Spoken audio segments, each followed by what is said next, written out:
Good morning, everyone. This is Mario Nardone with East Bay Financial Services, and I'm happy to be with you this morning for the Morris Financial Concepts fourth quarter market review. This is being recorded and will be distributed via the MFC website and available this afternoon. As you know, we've been conducting these quarterly calls as a way to educate and inform clients and friends about what's going on in the markets, and in particular how it impacts and affects our investment portfolios and our decision making when it comes to managing your financial plan. So feel free to follow up with any questions either by phone or email. Contact somebody at the MFC team, and if they feel compelled to forward that question along to me, I'd be happy to help answer any questions you might have. So with that, let's get started. The page you're looking at here is really just a table of contents, if you will, for the slides that we're about to go through. But I really do want to point out the disclaimer on the left that really says, although we are going to talk some generalities about investment portfolios, and most of the concepts we'll be discussing will impact all of our clients in one way or another.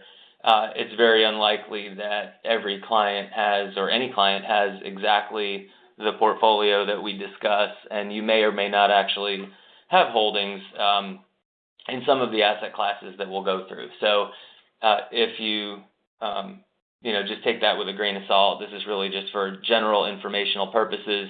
And if you have questions about your specific portfolio, feel free to follow up after the call. So those of you that have attended these calls in the past will recognize that this slide is a main staple, but there's a little more information this time around. What we're doing now is showing you not just the performance of various asset classes over the last quarter, but putting it in the context of quarters past. So what's the average quarterly return for each asset class, and what are the best and worst periods, for a frame of reference. So what we're looking at here in this section with the arrows is the quarterly performance for the fourth quarter of 2015. We're certainly pretty far removed from 2015, and the markets have been volatile ever since, and we could certainly talk about that offline, but right now it's really just meant to put things into the long-term perspective. So if we remember, the third quarter of 2015 was pretty awful. The fourth quarter was pretty strong. Specifically in the U.S. stock market, we were looking at a quarterly return of about 6.25%. If you put that in the context of the average quarterly return of 1.7, that's a pretty sizable gain. But relative to the best and worst periods over the last 15 years or so, somewhere in the middle. We had the second quarter of 2009, we saw a positive 17% quarter. And then in the fourth quarter of 2008, which is a really bad time in the markets, we saw a decline of almost 23%.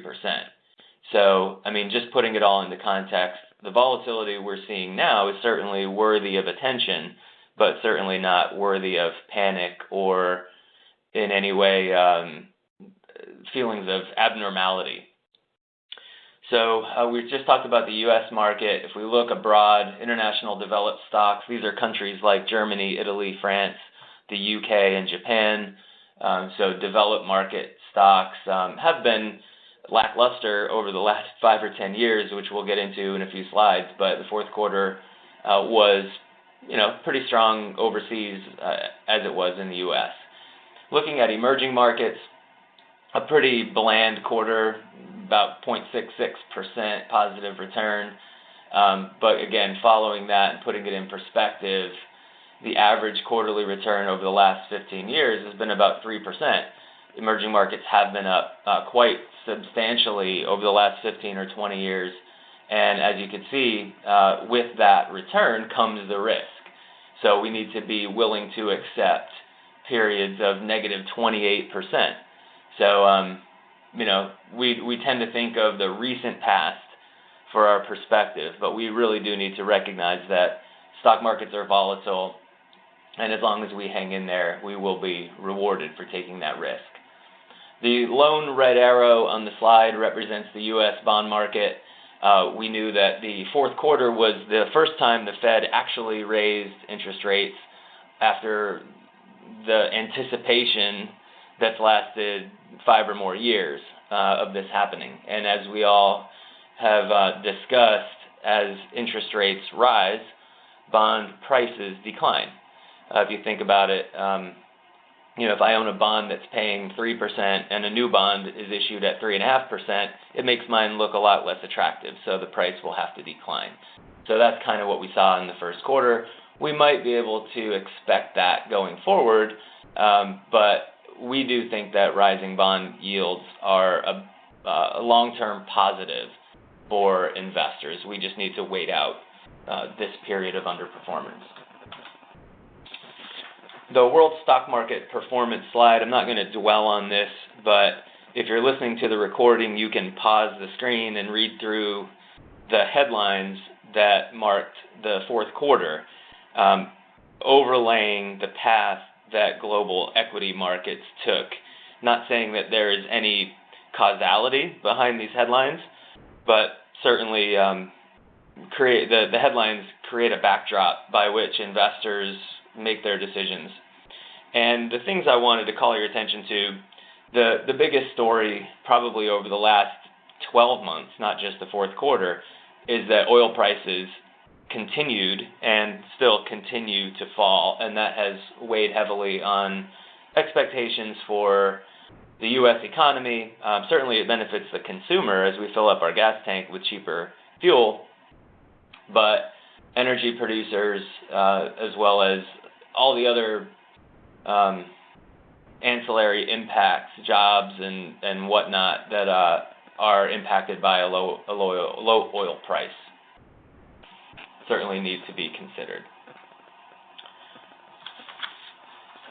This slide is similar, except that it expands upon the 3-month period and looks at the entire 12 months of 2015.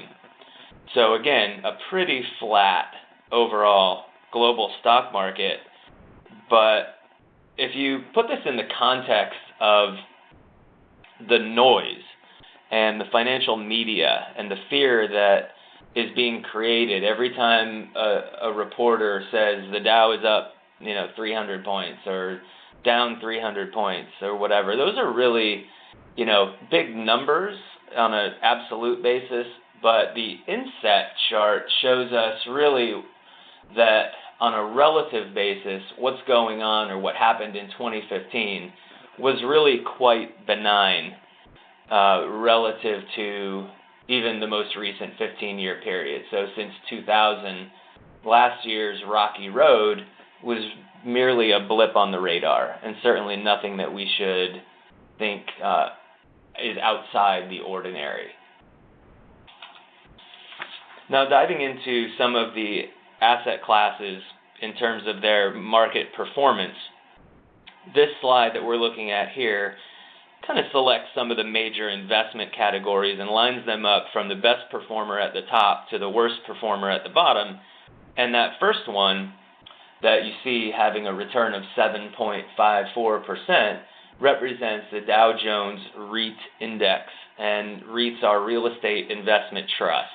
We'll dive in a couple of slides, but essentially this is a way that everyday investors can get exposure to commercial real estate. So even though most of us can't afford to buy an apartment building and an office building and a healthcare facility out of our pockets, we can buy exposure to these types of assets through REITs, and we do have some of that exposure in our portfolio. On the opposite side, I mentioned already that emerging markets have been under pressure recently, a lot of that having to do with commodities prices and some other unique aspects of emerging economies being, besides bonds, emerging markets, specifically in the value-oriented investment strategies, were the only underperformers or negative performers on this slide. diving in a little bit deeper into the U.S. stock market, again, over the period of the fourth quarter 2015, even though we don't prefer to focus on short-term results, it can help us make sense of recent headlines and volatility and that sort of thing. The key takeaway here is that the fourth quarter was positive across the board, although most of the higher returns were driven in the large cap growth segment. And those of you that have been MFC clients and investors for a long time, you know that we tend to prefer investments in smaller companies, and we tend to buy companies that are priced low relative to their underlying book value. And this is a widely studied and statistically proven approach to investing. And in fact, our friends from Dimensional Funds, who have popularized and really brought these investment theories to and made them available to us, are actually in the other room. I had to bail out from a meeting to host this call. As you know, Kira and I spend a great deal of time evaluating investment opportunities, and one of those ways we do that is by inviting representatives from the fund companies that we use and interviewing them face-to-face. So I digress, but the point I'm trying to make is that even though you see that small cap value stocks were a lackluster performer, we still believe that is the best way to achieve outperformance over the long run is tilting our portfolios in that direction. So turning away from the United States, we look at international developed markets. Again, I mentioned earlier, these are countries like Germany, Japan, the UK, Canada, and that sort of thing. As you can see here, just like in the U.S., international was pretty strong in the fourth quarter. The distinction on this slide is that it presents returns that would have been achieved in two separate currency environments. So the light gray represents the rate of return you would have gotten if you were an investor in these foreign stocks in their home currency. So if you're buying German companies, you would be investing in euros. If you're investing in British companies, you're investing in pounds and that sort of thing. As investors based in the United States, we are dollar-based investors. So essentially, to buy that German company, we need to turn our dollars in for euros and then buy that German company, theoretically, right? So what happened over the period, and what has been happening over the 1, 3, 5-year period, is the dollar has strengthened against these global currencies. So if we're turning in our dollars to buy foreign currencies, we're essentially out of the dollar. And then to calculate the return, we hypothetically sell the security and buy our dollars back. Well, if the dollar appreciated over that time period, we're buying fewer dollars back with that foreign currency. So a strengthening dollar has the result of eroding some of the return from those foreign securities. So the stocks themselves have done better than what our performance has shown. Now, in the long run, this is a good thing because we're rebalancing into these securities and buying more when our dollar is strong. So this tends to balance itself out and produce positive long-term results. And we are currently obviously waiting for stimulative policies from the European Central Bank, Bank of Japan, and some of those other countries to finally take hold the same way that the stimulative policies took hold here in the United States. So we're continuing to maintain conviction in these foreign securities. Emerging markets, you see on the bottom left of this slide, emerging represents 10% of the global equity market, and for 99.9% of MFC clients, they represent significantly less than 10% of any portfolio. But nonetheless, we do think that they hold a long-term benefit. The idea is they're a little bit more risky, so if you can withstand periods of volatility, you'll be rewarded with higher returns in the long run. Unfortunately, over the last 5 years, you see a lot of red in emerging markets on the bottom right side part of this slide.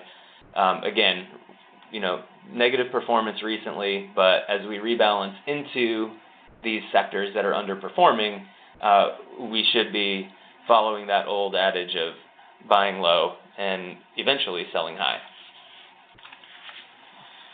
The country slide we're not going to dive into. We really don't focus on individual countries, but if you're interested in seeing how each country's stock market returned over the quarter, you can pause your screen and read through it. Otherwise, I'm just going to move on. I mentioned real estate investment trusts, or REITs, earlier. This is a category that we believe in, even though they trade just like stocks, and a lot of investment companies consider them to be just like stocks. REITs have a very unique type of structure. First of all, they're required by law to pay out something like 95% of the income that they make by renting out their apartments and offices and that sort of thing. So they tend to have a more stable yield. Not to say that their prices are not volatile, but their yield is stable. And also, because real estate is tied very closely to growth in the home country's economy, and even more so than the stock market, they provide a diversification benefit. It's kind of a way to participate in economic growth in a way that you really can't achieve through other types of investment. So over the last few years, we know that the U.S. Stimulative policy has resulted in strong, stable economic prosperity, and REITs have followed suit with strong positive returns. When you look at the global REITs on this slide, you see a little bit of a different story, and I mentioned that earlier. Globally, economies are kind of floundering. So if those policies take hold, if companies start seeing opportunities abroad for developing workforces and taking advantage of low asset prices, low inflation, and that sort of thing, then we'll see global REITs rebound. But for now, it's really been a story where U.S. real estate has been outperforming. Commodities, really similar to the country slide, we don't have active investments in commodities. We do recognize that there is some exposure in portfolios because we own companies that participate in mining and commodity-related activity. So it does impact us indirectly. But in particular, I'll focus your attention on the bottom right side of the slide where you see significant slides in prices related to oil and gas. So if you think about the energy sector and how big that is relative to the global stock market, it's hard to imagine that we would not have exposure to some of the big energy companies, and that certainly has weighed on portfolios a little bit. Again, is it overblown?